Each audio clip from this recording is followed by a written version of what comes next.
भारत उदांस्रि सान फालिनायनि सिगां रैखाथि बिफाना बाक्सा मुसलपुराव सिग्रोमदों। गारि गुराफोराव बिजिरै सिग्रोमदों रैखाथि बिफाननि आखायाव माहारियारि फिरफिला लानानै गिदिर हानजा सुरनायखौबो नुनो मोन्दों। बाक्सा जिल्लानि बे हानजा सुरनायाव बाहागो लायो 24 बेटेलियन जवान हानजा आरो बिडिपिजों सोमोन्दो थानाय हौवा आरो आइजोफ्रा।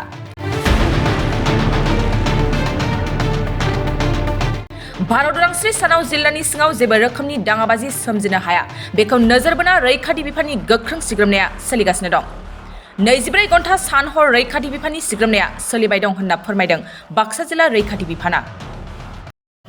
আমি চেকিংটো সাধাৰণতে এনেকৈ কৰি থাকোঁ আৰু এতিয়া বৰ্তমান আকৌ বেছি কৰা হৈছে কাৰণে স্বাধীনতাৰ আহি সন্মুখত আহি আছে, গতিকে আমি গাড়ীৰ সকলোবিলাক ডিকি চিকি খুলিছোঁ, আমি হেলমেট নোহোৱা সেইবিলাকক ফাইন কাটিছোঁ, গাড়ীৰ কাগজ পাতি চাইছোঁ, তেনেকুৱা ধৰণৰ মানে আমি কৰি আছোঁ।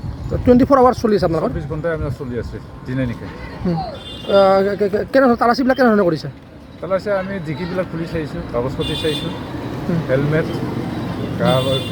মানে ধৰক মানে এই স্বাধীনতা উপলক্ষে যদি এতিয়ালৈ কিবা তেনেকুৱা কিবা কৰিব পাৰে তেনেকুৱা ধৰণে আমি থৰলি চাইছোঁ। মানে অপৰাধ কি নিৰ্দেশ আছে আপোনালোকৰ? নিৰ্দেশ মানে 24 ঘণ্টা আমাক চেক কৰিব দিছে, কোনো দুষ্কৃতিকাৰীয়ে কিবা বেয়া বস্তু লৈ আহিব পাৰে, বম ইত্যাদি তেনেকুৱা ধৰণে আমাক থৰলি চাব দিছে।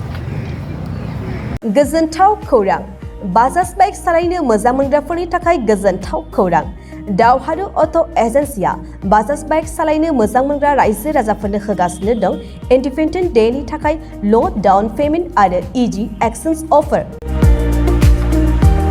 1 आगस्तनिफ्राय 15 आगस्तसिम होगासिनो दं क'क्राझार दावहारु अट' एजेन्सिया आरो क'क्राझार जिल्लानि सिङाव थानाय काराइगाव, दतमा आरो बडगावआवबो 3 आगस्टआव फेस्टिभ आउटलेट गोदानै बेखेवनो थांगासिनो दावहारु अट' एजेन्सि। बे गोदानै बेखेवनाय ब्रान्च श'रुमआवबो ल' डाउन पेमेन्ट आरो इजि एक्सचेन्ज अफार लानो हागोन।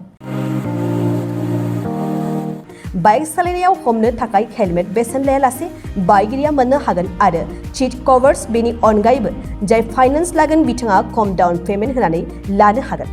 बायग्रा ग्राहक सुबुंफ्रा दावहारु अट' एजेन्सियाव बाजाज बाइकखौ बायनो सानोब्ला नैबे मबाइल नम्बर 8822018193 आरो 600003991187 आव थोंजों फोनांजाब खालामनो हागोन।